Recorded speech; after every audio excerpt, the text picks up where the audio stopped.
حضرت عمر رضی اللہ عنہ کے پاس ایک شخص آیا تو اس کے ساتھ اس کا جوان بیٹا تھا. تو وہ شخص کہنے لگا کہ امیر المومنین، یہ میرا جو بیٹا ہے نا، یہ بڑا نافرمان ہے، تو ذرا آپ اس کو سمجھائیے.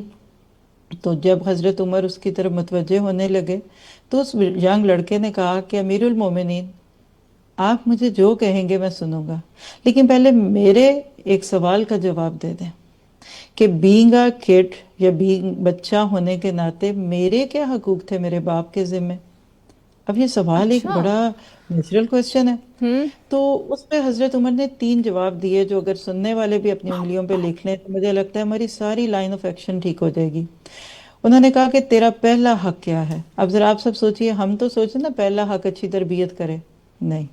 حضرت عمر نے فرمایا تیرا پہلا حق تیرے باپ پہ یہ تھا کہ تجھے ایک اچھی ماں دیتا. اچھی ماں دیتا. اللہ اکبر. زبردست. دوسرا حق یہ تھا کہ تیرا اچھا نام رکھتا. ہوں. اور تیسرا تیرا حق یہ تھا کہ تجھے تیری اچھی تربیت کرتا. تو اس لڑکے نے کہا کہ پھر یہاں رکیے، میں افسوس کے ساتھ کہہ سکتا ہوں کہ میرے باپ نے میرے یہ تینوں ہی حق نہیں دیے. اوہو. اس نے ایک نان مسلم سے شادی کی، ہوں. وہ مجوسی عورت ہے، فائر ورشپر، آگ کی پوجا کرنے والی. اس نے میرا نام جوالا رکھا. او. اور اگر میں آپ کو سمجھانے کی ہوں. خاطر جوالا کا مطلب دوں تو یہ جو جالے لگتے ہیں نا ہمارے گھروں میں، ہاں جی. یہ جالے ہیں، یعنی کیڑے کا نام ہے ایک. یہ میرا اسپائڈر اچھا کا نام نام نہیں. تھا. جی، اسپائڈر کو جوالا کہتے تھے. اچھا. تیسرا اس نے کہنے لگا چونکہ میری ماں نان مسلم تھی تو اس نے میری تربیت اچھی نہیں کی. تو یہ 3 سوال جو ہے نا، یہ مجھے لگتا ہے کہ رشتہ ڈھونڈنے سے لے کے شادی کرنے اور اس کے بعد ہونے والے بچے کے لیے وہ سارے مراحل جو اللہ تعالیٰ نے دیے ہیں، ان سب کو کور کرنے کے لیے ایک لائن آف ایکشن ہے. آج کی ماں خود سے پوچھے کہ جب میں اپنے بیٹے کے لیے کوئی لڑکی ڈھونڈ رہی ہوتی ہوں تو کیا اس وقت میرے ذہن میں یہ ہوتا ہے کہ یہ بچی جس کا حسن، جس کی خوبصورتی اور اس کی دولت اور باقی چیزیں دیکھ رہی ہوں، کل میرے آنے والے پوتے پوتیوں کی ماں ہوگی.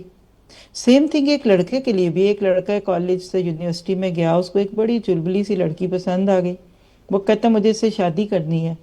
تو کیا اس لڑکے کے ذہن میں اس وقت یہ بات ہوتی کہ یہ میرے کل ہونے والے بچوں کی ماں ہوگی؟ تو سب سے پہلا کام تو ہمیں یہ کرنا ہے، ہمیں اپنے بچوں کو ان چیزوں پہ گائیڈ کرنے کی ضرورت ہے. اچھا، جب اب آپ یہ سوال جو میرے سے اپنے شروع میں کیا کہ جو بچے اب بات اوپر چلی گئی، پانی سر سے اوپر چلا گیا، تو جب آپ کسی ایسے بگڑے ہوئے بچے کی ماں یا اس کے باپ کے ساتھ بیٹھیں تو کیا کہیں، وہی میں آپ کو سنانا چاہوں گی. ٹھیک میں ہے. نے یہ پروگرام جو آپ کو مثال دی، یہ واقعہ بھی سنایا، اور اس میں پیدا ہوتے ہی اچھا نام، گھٹی، بلکہ بات تو اس سے بھی پیچھے شروع ہوتی ہے.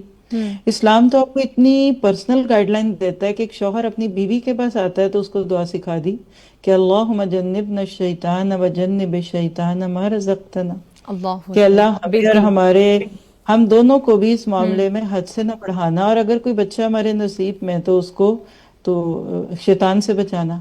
کتنے لوگ ہیں جو اس دعا کو پڑھتے ہیں؟ ہماری شادیوں میں دلہا دلہن کو اور دسیوں میجورٹی کو بیسوں آتی نہیں ہوگی یہ دعا. آتی نہیں. شادیوں پہ جاتے ہیں، میرا حال ہے کہ سال کے کچھ مہینے کے ہر ویکنڈ پہ 2 2 3 3 شادیوں کے ڈیفرنٹ کارڈز ہیں. 500 سے 1000 لوگ ایک شادی میں انوائٹڈ ہیں. وہ سارے آپ کے پاس آئے، کون ہے اس میں سے جو دلہا دلہن کو برکت کی دعا دیتا ہے کہ اللہ تم دونوں کو برکتوں پہ جمع کرے اور تمہارے درمیان میں خیر ڈال دے؟ اہتمام ہی نہیں ہے. شادی پوری کی پوری جس ایجنڈے پہ ہو رہی ہے اس میں تو نکاح من سنتی کی حدیث ہی اب نکل گئی ہاں جو جی. کبھی کارڈز پہ لکھی جاتی تھی. تو کیا لگتا ہے آپ کو، ہم شاد دور ہوئے ہیں یا دور کیا گیا ہے؟ دونوں باتیں. دیکھیے، دور کرنے والے ہر دور میں تھے. اللہ کے نبی کے دور میں عبداللہ بن ابی بالکل دروازے پہ بیٹھا ہوا تھا مسلمانوں کو بہکانے کے لیے، ان کی نسلوں کو ان کے ماں باپ سے دور کرنے کے لیے. لیکن ماں باپ اویئر تھے، ماں باپ کو اپنی ذمہ داری پتہ تھی.